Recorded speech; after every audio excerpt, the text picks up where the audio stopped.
Hello friends, मैं हूं विनी और आप देख रहे हैं दी होप स्टोरी। और आज के इस वीडियो में हम बात करने वाले हैं एक बहुत ही कॉमन चीज की, लेकिन ये एक ऐसी कॉमन प्रॉब्लम है जिसको हम हमेशा फेस करते हैं और वो है रिलेटेड हमारी वॉचेस के सिलेक्शन से। हमें ये समझ में नहीं आता कि हमें कौन सी आउटफिट के साथ कौन सी वॉच को पहनना चाहिए। और मैं अपने स्टाइलिंग सेशंस में अपने ज्यादातर क्लाइंट्स के साथ इस क्वेश्चन को फेस करती हूँ, तो मुझे लगा कि क्यों ना आज मैं आपको 5 ऐसे टिप्स दे दूं जो कि आपकी मदद करेंगे कि आपको कौन सी वॉच में इन्वेस्ट करना चाहिए और कैसे ये डिसाइड करना चाहिए कि कौन सी वॉच आप पहनने वाली हैं अपनी आउटफिट के साथ। तो चलिए सीधा चलते हैं आपकी स्टाइल की जर्नी में आगे। तो जिस एरा में हम रहते हैं उसमें हमें मार्केट में बहुत सारी वैरायटी है जो मिलती है वॉचेस को खरीदते वक्त। और अगर मैं इसको सिंप्लीफाई कर दूं तो आपको मार्केट में 2 ही किस्म की वॉचेस मिलती हैं। एक तो होती है स्ट्रैप वाली वॉचेस जो कि लेदर में होती हैं, थोड़ी स्टिफ होती हैं, और दूसरी आपको मिलती है डायल वाली वॉचेस जो कि चेन से बनी हुई होती हैं, वो लूज होती हैं। एंड आई एम श्योर कि आपके पास इसी किस्म की वॉचेस होंगी जिसमें आपको कंफ्यूजन रहता होगा कि आप कौन सी वॉच पहने।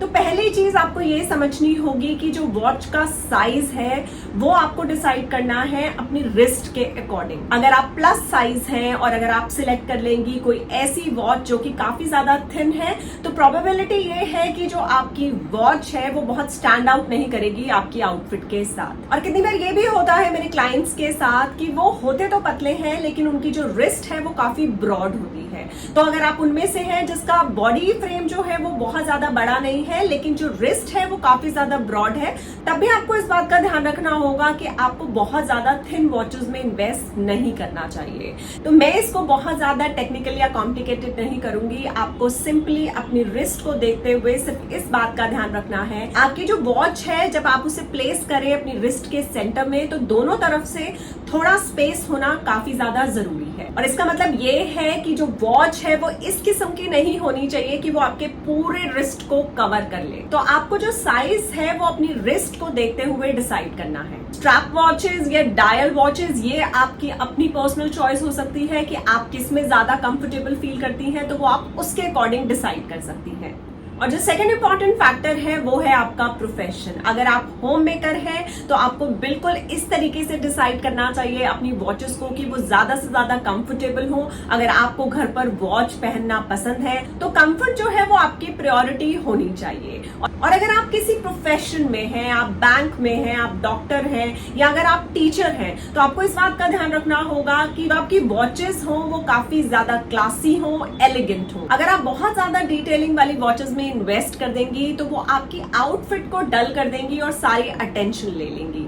तो आपकी जो वॉचेस है वो क्लासी और स्मार्ट होनी चाहिए, वो बिल्कुल भी लाउड नहीं होनी चाहिए अगर आप उसे प्रोफेशनल वेयर के लिए यूज कर रही हैं। नेक्स्ट जो पॉइंट है वो बहुत ज्यादा इंपॉर्टेंट है लेकिन आप उसको इग्नोर कर जाते हैं। आप जब भी वॉच डिसाइड कर रहे हैं, आप चाहे मीडियम साइज की वॉच पहन रहे हैं, चाहे आप बहुत थिन वॉच पहन रहे हैं या काफी ब्रॉड बड़े डायल की वॉच पहन रहे हैं, आपको हमेशा अपनी आउटफिट की स्लीव लेंथ को कंसिडर करना चाहिए। अगर आपकी आउटफिट में आपके जो हैंड्स हैं या रिस्ट है काफी अच्छे तरीके से शो हो रही है तो बिल्कुल आप बड़ी वॉचेस को कैरी कर सकती हैं। लेकिन अगर आपकी स्लीव लेंथ जो है काफी ज्यादा आगे है, वो फुल लेंथ है या वो 3/4 है, और अगर आप बड़ी वॉच पहन लेंगी तो उसमें जो आपका हैंड है वो अच्छे तरीके से नजर नहीं आता और वो डेफिनेटली ब्रेक करेगा आपकी एक अच्छी स्टाइलिंग को। तो ये सबसे ज्यादा इंपॉर्टेंट फैक्टर है कि जो आपकी स्लीव की लेंथ है वो कहां पर एंड कर रही है। तो अगर आपके लिए वॉच एक बहुत ज्यादा इंपॉर्टेंट एक्सेसरी है या आप ऐसे प्रोफेशन में है जहां पर वॉच पहनना कंपलसरी है, तो आपको बिल्कुल अपनी स्लीव लेंथ पर ये मेक श्योर करना चाहिए कि वो थोड़ा पीछे की तरफ एंड करे, जिससे आपकी जो वॉच है आप उसके साथ फुल जस्टिस कर पाए। तो हम पहले के 2 पॉइंट्स को बिल्कुल इग्नोर कर सकते हैं अपनी स्टाइलिंग में, लेकिन ये जो तीसरा पॉइंट है कि आपकी स्लीव लेंथ कहां पर एंड हो रही है, आप इसको बिल्कुल इग्नोर नहीं कर सकते हैं अपनी वॉच को पहनते वक्त। और नेक्स्ट अब हम बात करेंगे ओकेजन्स की, जब हम फेस्टिव वेयर के लिए तैयार होते हैं या किसी मैरिज पर जाने के लिए तैयार होते हैं, क्योंकि उस बात से आपके प्रोफेशन का कोई लेना देना नहीं है। तो आप जब भी किसी ओकेजन के लिए तैयार हो रही हैं जहां पर आपको लगता है कि आज आप बहुत फॉर्मली तैयार हुई है, वहां पर अगर आप वॉच को ऐड करना चाहती हैं तो आपको ये बिल्कुल ध्यान देना पड़ेगा कि जो आपकी ज्वेलरी का कलर आपने उस दिन यूज किया है, आपकी जो वॉच है वो भी आपके जूल्स के साथ मैच करनी चाहिए। अगर आपने गोल्ड ज्वेलरी पहनी है तो जो वॉच है वो गोल्ड होनी चाहिए, अगर आपने सिल्वर पहनी है तो सिल्वर होनी चाहिए, अगर आपने रोज गोल्ड ज्वेलरी कैरी की है तो आपकी जो वॉच है वो रोज गोल्ड टोन में होनी चाहिए। थोड़ा सा मिक्स एंड मैच हम जरूर कर सकते हैं, लाइक गोल्ड को रोज गोल्ड को मिक्स एंड मैच करना इजी होता है। इनफैक्ट जो लोग ज्यादा वॉचेस में इन्वेस्ट नहीं करना चाहते वो मिक्स टोन की वॉचेस को भी ले सकते हैं, उनकी स्टाइलिंग काफी ज्यादा इजी रहती है। और वॉच एक ऐसी एक्सेसरी है कि जहां जिस ओकेजन पर आपने बहुत सारी बैंगल्स पहनी हुई है तो आप प्लीज क्लब मत कीजिए अपनी वॉच को उसके साथ, क्योंकि वो बहुत इनजस्टिस होगा आपकी बैंगल्स के साथ भी और वॉच के साथ भी। आपको मेक श्योर करना चाहिए कि जब आप वॉच पहने तो आप सिर्फ वॉच पहने या उसके साथ कोई डेलिकेट पीसेस को ऐड करें, और वॉच को आप किसी भी हेवी एक्सेसरी के साथ कंबाइन ना करें। और अगर आप उनमें से हैं जो सबसे ज्यादा स्ट्रगल करते हैं कि मेरे ऊपर कौन से कलर की वॉच अच्छी लगेगी, तो आपको इस बात को समझना होगा कि जो आपकी वॉच है वो एक रिफ्लेक्शन जो है क्रिएट करती है।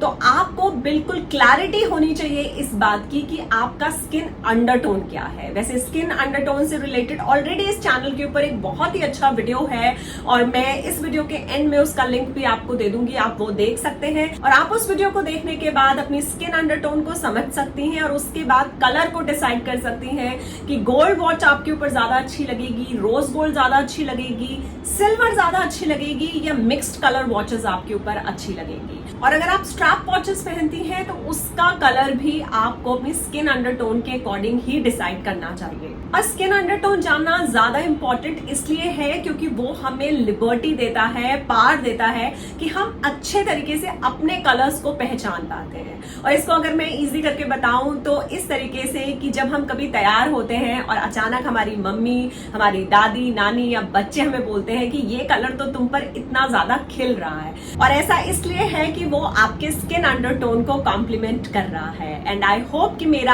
आज का वीडियो आपकी मदद करेगा आपकी इस छोटी सी प्रॉब्लम को रिजॉल्व करने में। वैसे कुछ स्टाइलिंग इंस्पिरेशन के लिए आप मुझे ज्वाइन कर सकते हैं इंस्टाग्राम पर, मेरा हैंडल है दी होप स्टोरी ऑफिशियल। और अगर आप लेना चाहते हैं मुझसे अपने लिए पर्सनल स्टाइल सेशन तो उसकी डिटेल्स भी आपको डिस्क्रिप्शन बॉक्स में मिल जाएंगी। और जो मेरी फेवरेट वॉचेस हैं उनके लिंक भी आपको डिस्क्रिप्शन बॉक्स में ही मिलेंगे।